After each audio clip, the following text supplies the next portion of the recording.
Hi, this is Daniel Posney, and this is Shifting Perspectives. And the topic today is about sleep apnea. And first, I want to tell you about the calendar, what's going on between the work that I do and our house in Cornville. So, let's see, we just finished up a private retreat here. And then in April, we have a potential 3-day retreat. I have one guy coming. So, if anybody would like to join that 3-day retreat, starting April 11th through the 13th. And then May, we're going to be moving our studio from one part of Sedona to another part of Sedona. And we're really excited about that. It's really an upgrade for us. So we love the space that we're in now, but this place is, instead of the bottom level, it's at the top level. So that's great. The other thing in May is that I have a fathers, sons, and brothers retreat happening on the 25th and 26th. And then June, we've got a men's retreat happening on the 21st through the 24th. In July, we have a didgeridoo workshop for 3 weeks. And then we'll probably have a cancer support retreat in August, a relationship retreat in September, and another men's retreat in October. And that will be the 10th through the 15th. So the topic today is about sleep apnea. There are devices that can help people out with that sleep apnea. Let me read to you what sleep apnea is if you've never heard about it.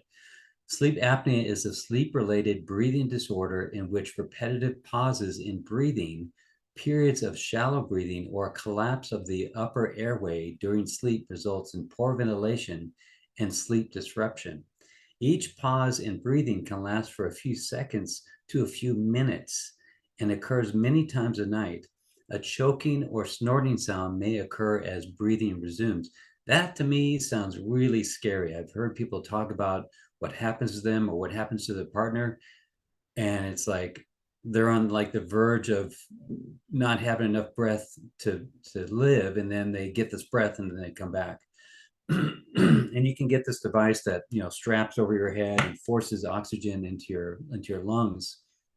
But wow, wouldn't it be great to solve that thing, find out why this is happening, and not just kind of put a band-aid on it essentially. So I wanted to really look at this and find out what it amounted to.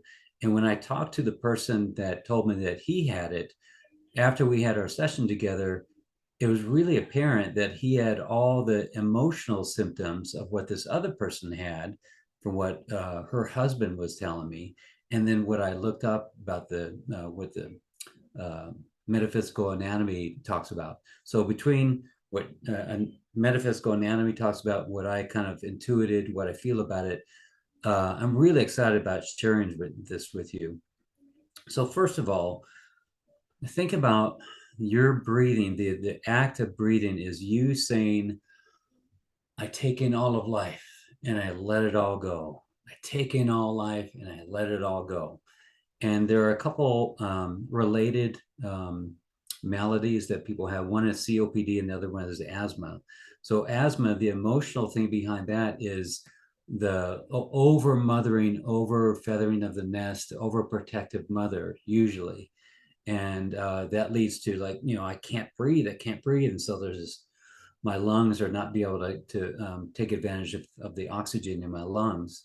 And then COPD is also very similar of um, I can't take in all of life, I can't breathe in all of life. And so there's this, a lot of times there's anger and resentment and this protectiveness, so you kind of go into yourself and you're not really taking in all of life most times. Not everyone, but it seems like most people that I've seen is that somehow they go out into the world and there's some overprotection about they don't feel safe in the world.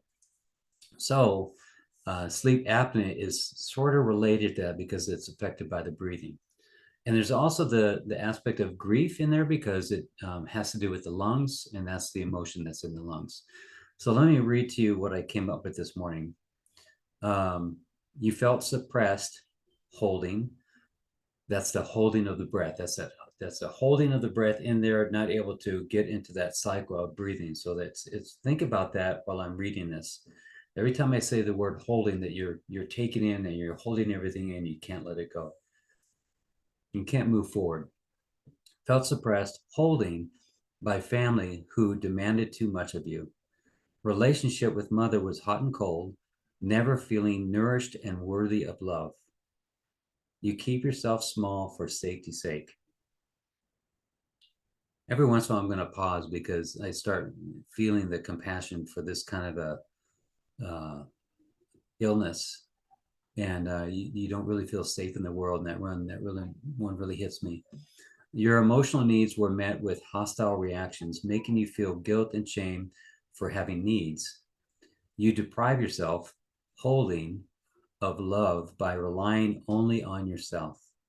You overanalyze your actions and always seek perfection. Emotions are not expressed except when you sleep or cry, so they get bottled up, holding. You deny, holding, how you really feel. You feel tired and depleted. You are a people pleaser, which distracts you from your own feelings and needs. You fear rocking the boat as it may lead to abandonment and rejection. So you suppress, holding. It's challenging for you to receive, holding. You are in your shell like a turtle, holding. You may have lots of friends, but you still feel alone. You use resentment, anger, and sarcasm to keep people at bay and protect yourself. I read this and I go, wow, I'm amazed that I didn't have sleep apnea at some point. Some of these things, I'm sure some of these things can relate to you, but maybe if you don't have this thing, maybe you didn't go far enough into it to have that kind of thing. But it's wow, what a debilitating thing. And I'm sure people that have it feel exhausted and depleted after holding that much. And it's just holding the breath and then finally getting the breath. It's got to be exhausting. So, like all these things, I feel like a lot of the work, a lot of the healing comes around when you go, oh my gosh, there's some emotion behind this. I'm just not a victim of this physical malady or this physical illness or this physical disease. There's something behind it. It's very liberating. So once you kind of hear this stuff and read through this stuff, it goes, well, my gosh, okay, all right, I can look at this. You just don't feel like I've just got to take whatever medicine or whatever device it's going to force air into your lungs. So here's the solutions that I came up with. One is to realize that breathing is a metaphor for life. So if you have this or know someone with this, so you're encouraged to find a way to breathe in more of life. And that what that is paired up with is coming out of the anxiety of your mind. So a lot of people that are in this kind of bubble, they're in anxiety and something happened, some trauma happened, so they got anxiety activated in them. And it's kind of like a temporary solution to the trauma. And it just says, okay, we're going to be this way, this anxiety state, and we're going to take care of everything and look at everything. And that place is a very exhausting place and it never releases. So part of the work is to come out of the mind of that anxiety and not just part of that work is not feeding the anxiety, not feeding those words, not feeding those ideas. And eventually it starts to dissipate and it starts to atrophy on its own. And you start to feel yourself, you start to feel what's good for you. And so that whole thing about feeling and emotions and discernment, all that is all wrapped up into this journey of finding yourself. It's not like you're going to get it right away, maybe, but it'll take some time to kind of get used to feeling yourself and feeling what's right for you. We are meant to fully breathe in life, let it all go and breathe it all back in again. So think about if you could take all of your lives, if you have multiple lives, that thing is a breathing in life, in physical life, and letting go in death. Breathing in the physical life and then letting go. So if you do that over and over again, you've got the kind of the microcosm of a life. That's how I kind of look at it. Release your bond with anxiety. Process your grief and anger. One of the things about anger is that it's kind of keeps us into the emotion underneath that anger. And it keeps us feeling a little bit more powerful because we feel better in anger than we do in the weakness or the victim consciousness. So there's something in there about finding a way to spend time with yourself and realize that there might be some grief that you haven't realized, that you haven't worked through and processed because you've been holding in. And for me, I needed to have like I was holding it for so long and distracting myself. I needed to have a big let go. And that happened. But when it happened, it was a big, huge release. And that went a long way for me to find myself again. So we all have anger. We all have little things that can trigger us. But sometimes we have anger, we don't even know it. And it comes out when we kind of have that space. Maybe we listen to the right song, or we watch the right movie, or we have the right conversation. All of a sudden, we find ourselves in that emotion. The other thing that comes up for some people with this is they have an unconscious death wish. So think about that. Now you're holding your breath, you're not allowing life in your body, and subconsciously there's this hope that you can hold your breath and make yourself die. So that's a one little side piece. Not everyone, but that's been said a few times. Explore self-esteem, how you feel about yourself, how you feel about your self-worth. Also attached to that, who has the low self-esteem?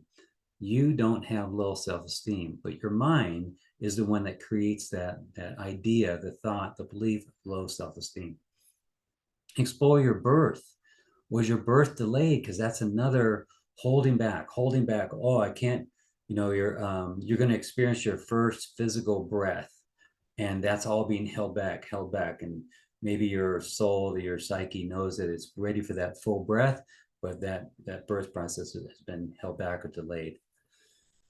Another part of this is activating the masculine energy. So the masculine energy is about going forward and taking action and taking responsibility, and this kind of thing, going forward. The holding back, the holding in is not a going forward, and it's not really a receiving either. It's kind of in between there. It's not really doing anything. It's not receiving, and it's not going forward. So the masculine energy is like when someone has sleep apnea, sometimes they don't know whether to go this way or that way in their life. And so in their sleep, they're holding in because that's that's a metaphor for their life. So they're in this non-going state, this static state of not knowing where to go, if they should get a divorce or stay with this person, should they stay with the job or get another job. And so in their sleep, they can't completely relax because that's not how they feel about life. So the masculine energy is about taking some action, making a decision, knowing that you can't make a bad decision in this. Let's see, masculine energy is just activated by getting into the feeling and the energy of, I know how to do this. I'm going to determine that this is good for me, and I'm going to make a decision. Whether that's you're going to sit in this chair or that chair, that's kind of where you kind of start to cultivate that energy and get that thing going. You take one small thing and you start to cultivate that. Discover your essential needs. Find out what your needs are outside of what other people's needs are. This kind of person is so focused on helping everyone else and pleasing everyone else and supporting everyone else, they usually don't know what their own needs are. So find out what your own needs are. And in that, you start finding out your own healthy boundaries, not your protective boundaries, but your own boundaries of self and who you are, what your needs are, and kind of where you stand out in the world. Heal your relationship with your mother. Somehow this is connected with the mother. If you've got something that is not resolved with that, there's something about, the relationship with the mother was always hot and cold. You never knew where you stood with her. You didn't really feel like you got everything that you needed. So you left there kind of going, wow, that didn't really, help me. Make choices that provide feelings of safety, which means feel into your decisions, feel into the actions that you want to take into the next thing. So again, it's kind of opposite of what you did before, is you're working from anxiety and from the mind and don't really know, I don't know, let's just do this, I don't know, that's all this kind of overthinking monkey mind, into this completely relaxed, giving space around yourself and allowing yourself to feel. So that's what I got. That was I thought that was very amazing how it's such a metaphor for how we live our life. It's how we breathe is such a metaphor for that. So I know that was a lot there, but it's essentially kind of moving into yourself and feeling like um, really no decision is really going to be terrible. It's not going to kill you. So make a decision, start moving forward, and that will kind of hopefully break that pattern of sleep apnea. Because otherwise, what's going to have, you're going to be still on this device or this medication, and still the surrounding thing is still going to be unresolved. All right. Thank you. I love you. Bless you. Have a beautiful day.